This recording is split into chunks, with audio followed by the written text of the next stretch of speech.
ब्रह्मा, विष्णु, महेश ये अजर अमर हैं। उनकी कभी जन्म या मृत्यु नहीं होती। वही तो सृष्टि के रचनहार हैं। उनका कभी विनाश नहीं होता। वो ही जगत के पालनहार हैं। वास्तव में परमात्मा तो निराकार है।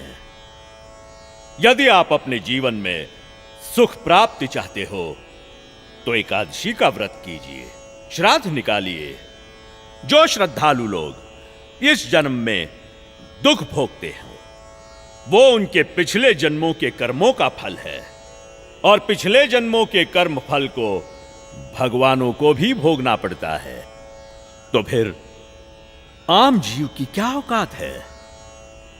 अगर परमात्मा की प्राप्ति चाहते हो तो हमारे साथ बोलिए, हरे राम राम राम हरे हरे, हरे राम राम राम हरे हरे, हरे कृष्णा कृष्णा कृष्णा हरे हरे, हरे कृष्णा कृष्णा कृष्णा हरे हरे। बोलो शेरा वाली माता की राधे राधे राधे राधे राधे राधे राधे राधे। भक्तों, यदि आप में से किसी के भी मन में कोई भी आशंका हो, कोई भी प्रश्न हो तो निसंकोच पूछिएगा। महात्मा जी, आप ये भोली भाली जनता को क्यों गुमराह कर रहे हो? अरे दुष्ट लड़की, तेरा ये बोलने का दुस्साहस कैसे हुआ? तेरे पास क्या आधार है कि मैं जनता को गुमराह करता हूं? लगता है ये हिंदू विरोधी है। ए चल नीचे बैठ।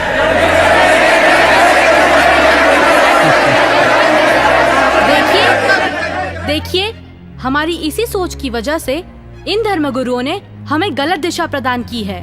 मैं भी हिंदू धर्म की हूँ और मैं अपने धर्म को श्रेष्ठ मानती हूँ।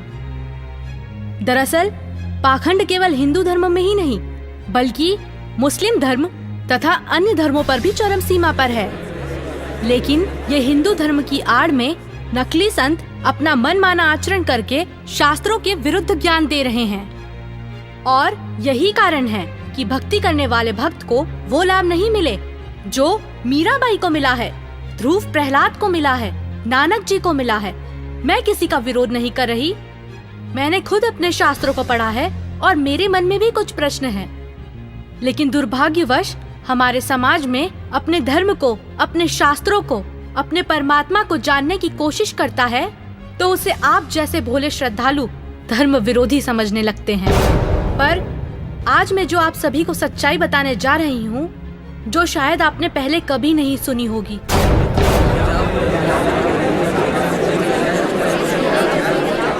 ज्यादा बात मत बना लड़के। तेरे पास क्या प्रमाण है? बता दी क्यों नहीं? महात्मा जी, थोड़ा धीरज रखिए और सुनिए। आप ही ने तो कहा था ब्रह्मा, विष्णु, महेश अजर अमर हैं, उनका कभी विनाश नहीं होता, वही सृष्टि के रचनाहार हैं। मैंने टीवी पर एक संत रामपाल जी का सत्संग सुना, उसी से पता चला। पता है उन्होंने क्या कहा? रुकिए एक मिनट, अभी बताती हूँ।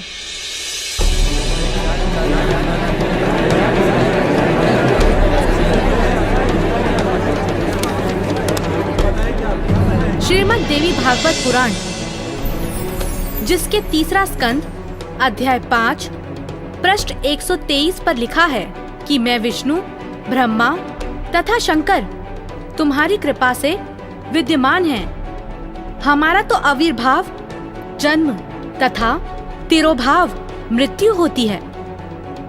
हम नित्य अविनाशी नहीं हैं। श्रीमद् भागवत महापुराण तीसरा स्कंद अध्याय 4 पृष्ठ 10 श्लोक 42 पर लिखा है, हे मात ब्रह्मा, मैं तथा शिव तुम्हारे ही प्रभाव से जन्मवान हैं, नित्य नहीं है, अर्थात हम अविनाशी नहीं हैं। ये श्रीमद् देवी भागवत देखिएगा, सचित्र मोटा टाइप हिंदी, गीता प्रेस गोरखपुर से प्रकाशित है। और परमात्मा चाहने वाले हिंदुओं के घरों पर लगभग रखी पाओगी। ये है संक्षिप्त श्रीमद् देवी भागवत सचित्र मोटा टाइप, केवल हिंदी। प्रकाशक हैं हनुमान प्रसाद पोदार, चमनलाल गोस्वामी, और गीता प्रेस गोरखपुर से प्रकाशित है। 123 पृष्ठ, तीसरा स्कंद, संक्षिप्त देवी भागवत। तुम शुद्ध स्वरूपा हो, ये सारा संसार तुम ही से उद्भासित हो रहा है। मैं ब्रह्मा और शंकर हम सभी तुम्हारी कृपा से विद्यमान हैं। हमारा आविर्भाव माने जन्म, तिरोभाव माने मृत्यु हुआ करता है। हमारा तो जन्म मृत्यु होता है, केवल तुम ही नित्य हो, जगत जननी हो, प्रकृति और सनातनी देवी हो। अब ये क्या सिद्ध हो गया इस थोड़ी सी पंक्तियों में? ब्रह्मा विष्णु महेश की जन्म मृत्यु होती है। तो बताओ महाराज जी, अब आपके पास क्या जवाब है? आप ही ने तो कहा परमात्मा निराकार है। हाँ, तो गलत क्या कहा? परमात्मा तो निराकार ही है, और यही हमारे वेद शास्त्र कहते हैं। महात्मा जी, आप बिल्कुल झूठ बोल रहे हैं। शास्त्रों में कहीं नहीं लिखा कि परमात्मा निराकार है। शास्त्रों में क्या लिखा है ये मैं आपको बताती हूँ, जो कि मुझे संत जी के प्रवचनों द्वारा पता चला। अब ऋग्वेद मंडल नंबर 9 सूक्त 82 में कति कंसेप्ट क्लियर हो जाएगा। ऋग्वेद मंडल नंबर 9 सूक्त 82 और मंत्र नंबर 1 में क्या कहा है? वह है जो सर्वोत्पादक प्रभु, यानी सबकी उत्पत्ति करने वाला, 6 दिन में सृष्टि रच के 7वां दिन तख्त पर बैठने वाला, प्रकाश रूप सद्गुणों की वृष्टि करने वाला, पापों का हरण करने वाला, वह राजे, ये संस्कृत है, इसका अर्थ है राजा के समान। राजा के, ये 269 पृष्ठ पे है राजा के, और इधर देखो 270 पृष्ठ पे, 270 पृष्ठ पे राजा के समान दर्शनीय है, देखने में राजा के समान है, तख्त पर विराजमान है, सिर पर मुकुट है उसके, और वह पृथ्वी आदि लोकांतरों के चारों ओर शब्दमान हो रहा है। वह वर्णीय पुरुष को, अच्छी आत्मा को, जो दृढ़ भक्त है उसको पवित्र करता हुआ प्राप्त होता है। कैसे? जिस प्रकार विद्युत स्नेह वाले स्थानों को आधार बनाकर प्राप्त होता है। आगे किस लिए आता है? उद्देश्य क्या होता है आने का? हे परमात्मन, उपदेश करने की इच्छा से, तत्व ज्ञान, यथार्थ ज्ञान बताने की इच्छा से आप महापुरुषों को प्राप्त होते हो, नीचे आकर के गति करके आते हो, और आप अत्यंत गतिशील पदार्थ के समान हमारे आध्यात्मिक यज्ञ को, यानी हमारे धार्मिक अनुष्ठानों को प्राप्त होते हैं। आप कबीर देव हैं, आप अल्लाहु अकबर हैं, शुद्ध स्वरूप हैं, आप पाक हैं, पवित्र हैं। हमारे पापों को दूर करके हे अमर परमात्मा सोम, आप हमको सुख दे। हो गया सिद्ध। शास्त्रों में लिखा है, यजुर्वेद अध्याय 5 मंत्र 1, 6, 8, यजुर्वेद अध्याय 1 मंत्र 15, यजुर्वेद अध्याय 7 मंत्र 39, ऋग्वेद मंडल 1 सूक्त 31 मंत्र 17, ऋग्वेद मंडल 9 सूक्त 86 मंत्र 26, 27, ऋग्वेद मंडल 9 सूक्त 82 मंत्र 1 से 3। इसमें यह लिखा है कि परमात्मा साकार है, और यही पवित्र कुरान शरीफ और पवित्र बाइबल सिद्ध करते हैं। यह है पवित्र बाइबल, संपूर्ण जीवन अध्ययन बाइबल। प्रबंधक संपादक डेविड स्टुअर्ट, अंग्रेजी प्रधान संपादक Donald C Stams, MA MDV, संयुक्त संपादक ये सारे इनका ये यहाँ से छपाई देखो। जेनेसिस माने सृष्टि, जेनेसिस 1, ये 4 पृष्ठ पे उत्पत्ति यहाँ से आरंभ होती है। प्रथम आदि में परमेश्वर ने आकाश और पृथ्वी की सृष्टि की, ये पहला दिन था। इस प्रकार ये पहला दिन हो गया। फिर दूसरा दिन हो गया, प्रकाश पर पुरुष बना दिया परमात्मा ने। फिर ये तीसरा सांझ भोर हो गया, फिर तीसरा दिन हो गया। जो कुछ भी इसमें फलदार वृक्ष जिनके बीज एक एक जाति के अनुसार बनाए, ये इस प्रकार। अब ये तीसरा दिन हो गया। दिन और रात पर प्रभुता करें और उज्ज्वला दियारा करें। इस प्रकार सांझ हुई, फिर भोर हुआ, ये चौथा दिन हो गया। फिर यहाँ देखें प्रश्न नंबर 5 पे, वो 4 पे पढ़ा आपने, अब 5 पे क्या है, सांझ हुई भोर हुई, फिर ये 5वां दिन हो गया। छठे दिन पे आना हमने, असली बात ये है। फिर परमेश्वर ने कहा मनुष्य को हम अपने स्वरूप के अनुसार अपनी समानता में बनाएं, और वे समुद्र की मछलियों और आकाश के पक्षियों और घरेलू पशुओं और सारी पृथ्वी पर और सब रेंगने वाले जंतुओं पर जो पृथ्वी पर रेंगते हैं अधिकार रखें, यानी उनसे समझदार हों। तब परमेश्वर ने मनुष्य को अपने स्वरूप के अनुसार उत्पन्न किया। अपने ही स्वरूप के अनुसार परमेश्वर ने उसको उत्पन्न किया, और नर और नारी करके उसने मनुष्यों की सृष्टि की। तो परमात्मा किसा होया, मनुष्य जैसा, नर जैसा। अंडरस्टूड हो गया। अब पवित्र बाइबल ने स्पष्ट कर दिया कि परमात्मा मनुष्य जैसा है, उसने अपने जैसे रूप में मनुष्य को बना, नर नारी करके उत्पन्न किया। अब कुरान शरीफ दिखाते हैं आपको, देख कुरान शरीफ शास्त्रीय अरबी पद्धति पर नागरी लिपि में रूपांतरकार हैं नंद कुमार अवस्थी, शेरवानी संस्करण। ये कहाँ से छपी है?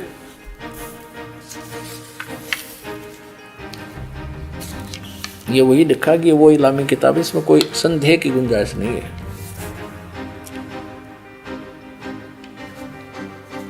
शेरवानी संस्करण, प्रकाशक है लखनऊ किताब घर, मौसम बाग, सीतापुर रोड, लखनऊ। हम यहाँ पढ़ेंगे, हिंदी पढ़ेंगे। सूरत फुरकानी 25 607 पृष्ठ पे यहाँ देखिए 59 नंबर आयत में, सूरत फुरकानी 25 में, जिसने आसमान और ज़मीन और जो कुछ उनके बीच में है सबको 6 दिन में पैदा किया और फिर तख्त पर जा विराजा। अब इससे सिद्ध हो गया कि दोनों पवित्र सदग्रंथों ने रल मिलकर ये सिद्ध कर दिया कि परमात्मा मनुष्य जैसे शरीर युक्त है, मनुष्य जैसा साकार है।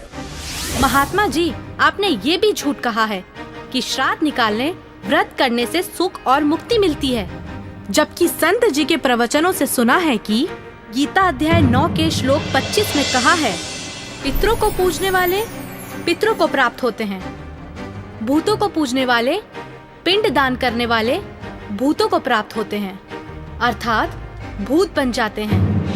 गीता अध्याय 6 श्लोक 16 में लिखा है कि हे अर्जुन, ये योग ना तो अधिक खाने वाले का, ना बिल्कुल ना खाने वाले का, ना अधिक जागने वाले का, ना अधिक शयन करने वाले का, और ना ही एक स्थान पर बैठकर साधना करने वाले का सिद्ध होता है। गीता अध्याय 16 श्लोक 23-24 में कहा है कि शास्त्र विधि को त्याग कर जो साधक मनमाना आचरण करते हैं, उनको ना तो कोई सुख होता है, ना कोई सिद्धि प्राप्त होती है, तथा ना उनकी गति अर्थात मोक्ष होता है। अरे क्या चल क्या रहा है इस लड़की का? अरे कोई तो रोको उसे। ये लड़की सही बोल रही है।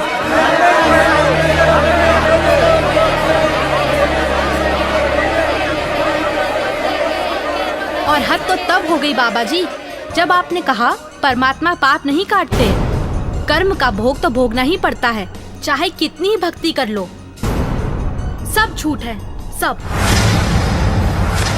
आपको पता है हमारे शास्त्र क्या प्रमाणित करते हैं?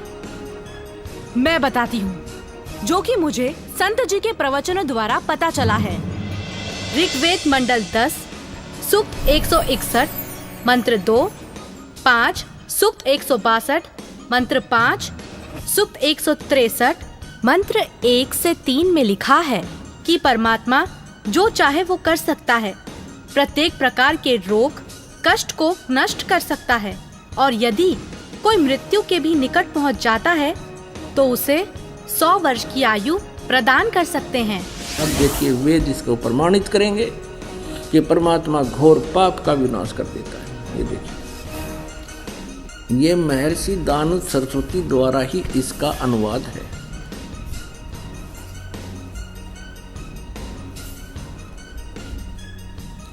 प्रकाशक हैं सार्वदेशिक आर्य प्रतिनिधि सभा 2/5 महर्षि दानव भवन रामलीला मैदान नई दिल्ली से।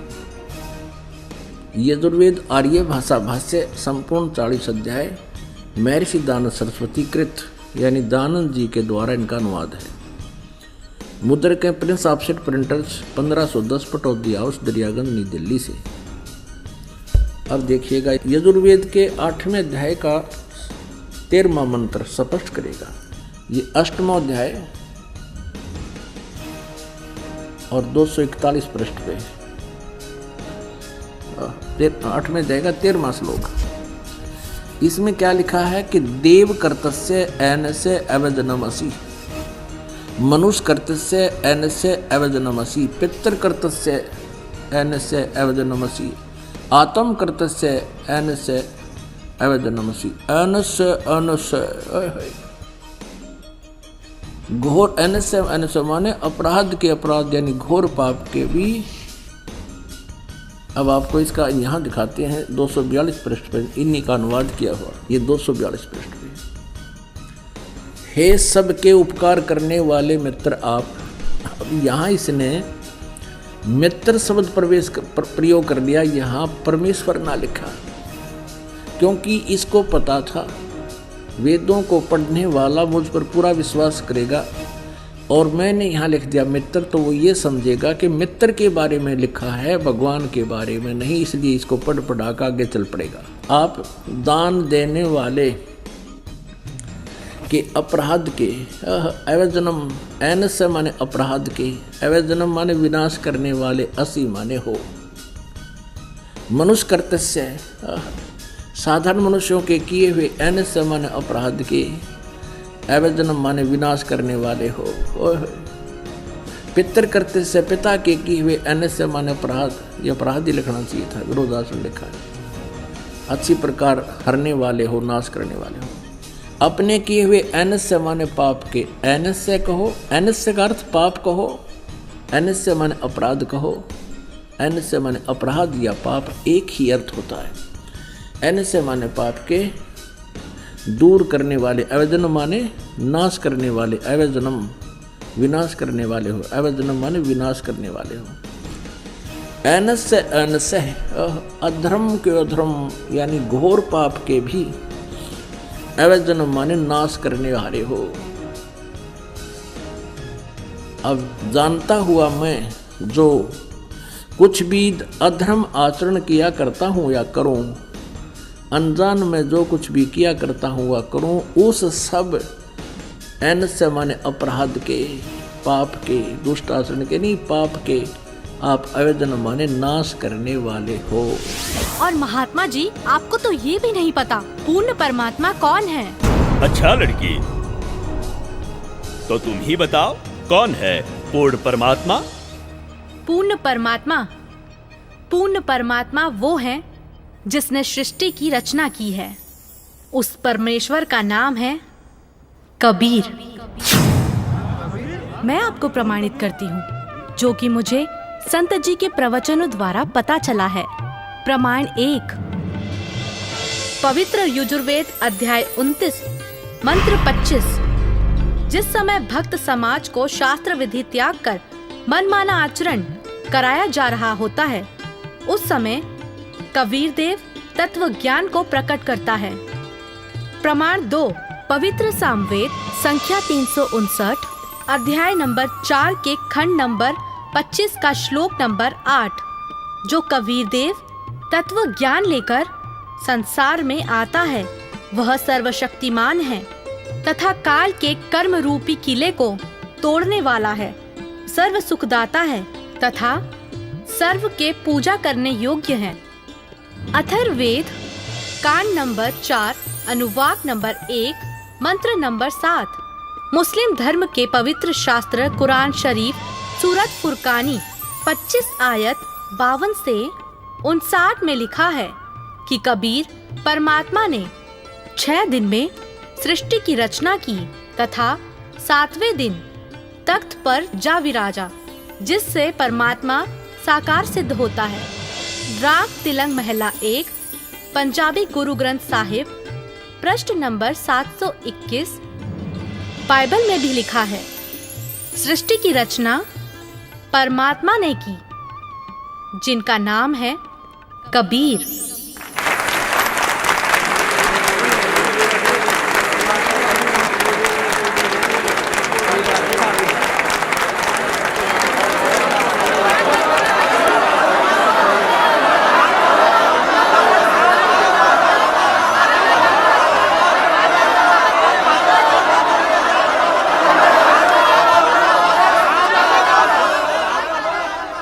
बहन माफ करना, मुझसे गलती हो गई। असल में हिंदू विरोधी तो ये नकली संत है जो हमें शास्त्रों के विरुद्ध भक्ति बता रहा है। आपने तो हमारी आंखें खोल दी। बहुत बहुत धन्यवाद आपका। धन्यवाद तो संत रामपाल जी महाराज का कीजिए, जिन्होंने इस अनमोल ज्ञान को भक्त समाज को समझाया है। उन्हीं के ही तो टीवी चैनल पर सत्संगों को सुनकर मैंने इस अनमोल ज्ञान को प्राप्त किया है। हर रोज टीवी पर सैकड़ों बाबा आते हैं, लेकिन सही भक्ति तो संत रामपाल जी महाराज ही बताते हैं। तो बोलो संत रामपाल जी महाराज की जय। संत रामपाल जी महाराज की जय। संत रामपाल जी महाराज की जय। आओ सब मिलकर जागरूकता लाए, पाखंड और अंधविश्वास को जड़ से मिटाए। अंधश्रद्धा भक्ति मानव जीवन के लिए बेहद खतरनाक है। शिक्षित समाज से निवेदन है कि नकली और शास्त्र विरुद्ध साधना बताने वाले धर्म गुरुओं से बचे तथा नकली धर्म गुरु का विरोध करे। सभी धर्मों में पाखंडवाद चरम सीमा पर है। समाज को चाहिए कि गलत साधना बताने वाले धर्म गुरुओं का डटकर विरोध करे। पुस्तक अंधश्रद्धा भक्ति खतराए जान को पढ़े। हमारे इस वेबसाइट पर जाकर इस पुस्तक को निःशुल्क पाए, या फिर आपका पूरा नाम, पता और फोन नंबर इन नंबरों पर SMS करें। अवश्य देखिए जगतगुरु तत्वदर्शी संत रामपाल जी महाराज के मंगलमय प्रवचन हर रोज इन चैनलों पर। सोशल मीडिया पर हमसे जुड़ने के लिए लाइक, सब्सक्राइब और फॉलो जरूर करें।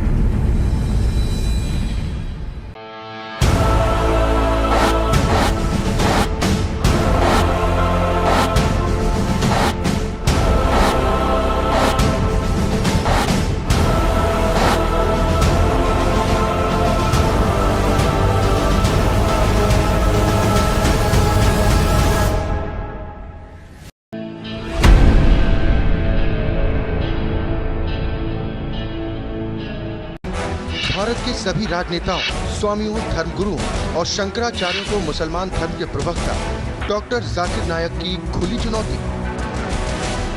ये चैलेंज है, कोई भी शख्स हिंदुस्तान में हो, मिनिस्टर हों दो, कोई भी स्वामी हों दो, कोई भी शंकराचार्य हों दो, इंशाल्लाह मैं तालिब इल्म हूँ इस्लाम और दीगर मज़हब का। मैं तस्लीम करता हूँ कि डिबेट होना चाहिए।